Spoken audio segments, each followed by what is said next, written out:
पुरी की तपती गर्मियों में जब दोपहर की धूप सड़क को तवे की तरह जला देती थी, तब समुद्र किनारे वाली उस पुरानी गली में एक छोटा सा ठेला हर दिन चुपचाप खड़ा रहता था। उस ठेले पर मिट्टी के बड़े मटकों में बर्फ जमी रहती और ऊपर टेढ़े-मेढ़े अक्षरों में लिखा था, शीतल मटका कुल्फी।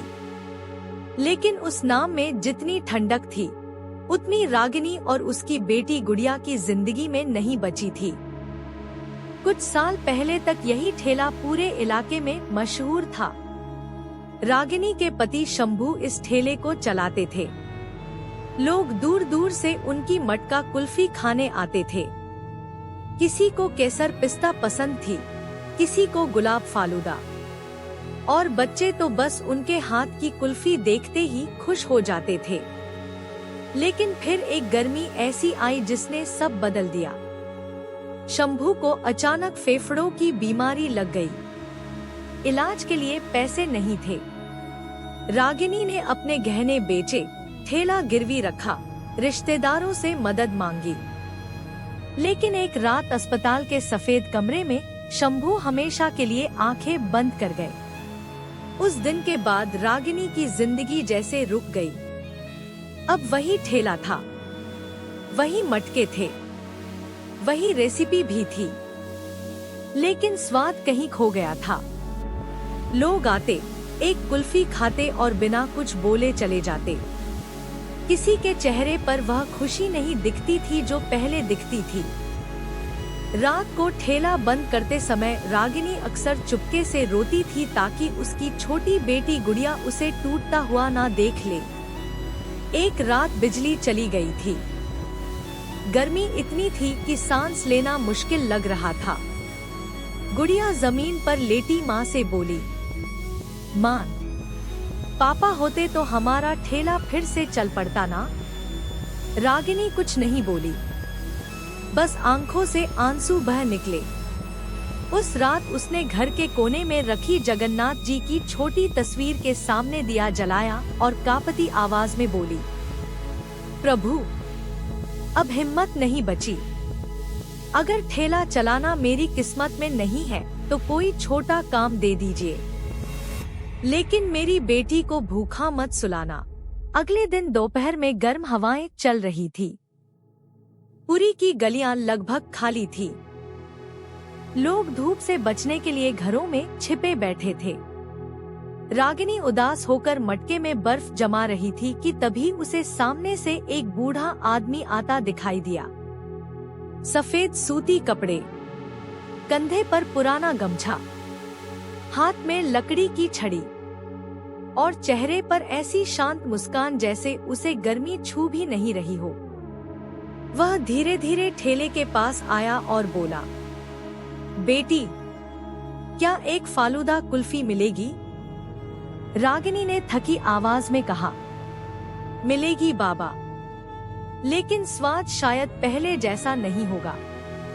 बूढ़ा हल्का सा मुस्कुराया, फिर बोला, जिस खाने में मेहनत और मजबूरी के आंसू मिले हों, उसका स्वाद कभी खराब नहीं होता। यह सुनकर रागिनी कुछ पल के लिए चुप रह गई। उसने कुल्फी निकालनी शुरू की तो बूढ़ा ध्यान से मटके को देखने लगा। फिर बोला, क्या मैं जरा सा शरबत चख सकता हूँ? रागिनी ने सिर हिला दिया। बूढ़े ने हथेली पर थोड़ा सा फालूदा का शरबत लिया, आंखें बंद की और कुछ क्षण बिल्कुल शांत खड़ा रहा। ना कोई चमत्कार हुआ, ना कोई रोशनी फैली, बस गर्म हवा के बीच अचानक एक अजीब सी ठंडक महसूस हुई। फिर उसने आंखें खोली और मुस्कुराकर कहा, अब एक कुल्फी बना दो। रागिनी ने कुल्फी तैयार करके दी। बूढ़े ने पहला निवाला खाया और उसकी आंखों में चमक आ गई।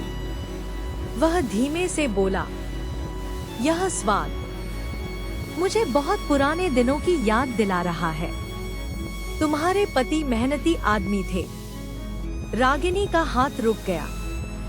उसने हैरानी से पूछा, आप उन्हें जानते थे?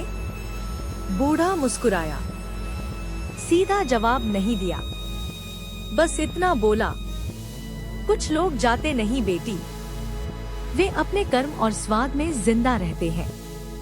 इतना कहकर वह उठ गया। रागिनी पैसे लेने लगी तो बूढ़ा बोला, आज नहीं, आज तो मैं प्रसाद खाकर जा रहा हूँ। और फिर वह धीरे धीरे भीड़ में कहीं गायब हो गया। लेकिन उसके जाने के कुछ ही देर बाद सब बदलने लगा।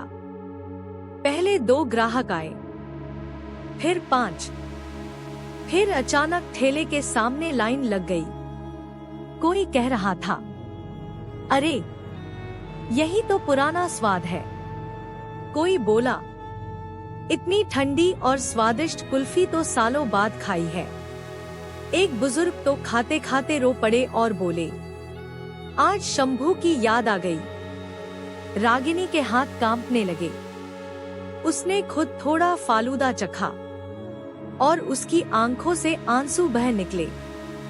वही स्वाद, बिल्कुल वही, जो कभी उसके पति के हाथों में हुआ करता था।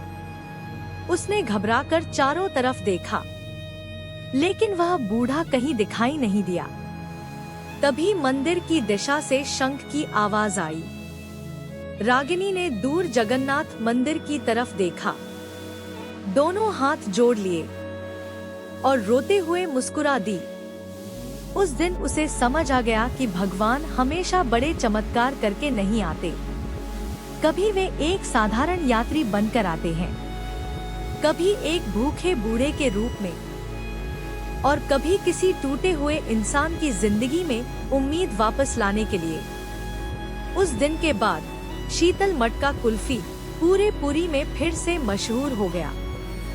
और आज भी वहाँ के लोग कहते हैं, जिस दिन तपती गर्मी में जगन्नाथ जी खुद फालूदा कुल्फी खाने आए थे, उसी दिन एक माँ और बेटी की किस्मत बदल गई थी। अगर इस कहानी ने आपके दिल को छुआ हो, अगर आपको भी विश्वास है कि भगवान आज भी साधारण लोगों की जिंदगी में चुपचाप आते हैं, तो चैनल को सब्सक्राइब जरूर करें। यहाँ आपको मिलेंगी ऐसी ही भावुक, चमत्कारी और विश्वास से भरी कहानियाँ, जो सिर्फ मनोरंजन नहीं, बल्कि दिल को सुकून और भक्ति को और गहरा एहसास देती हैं।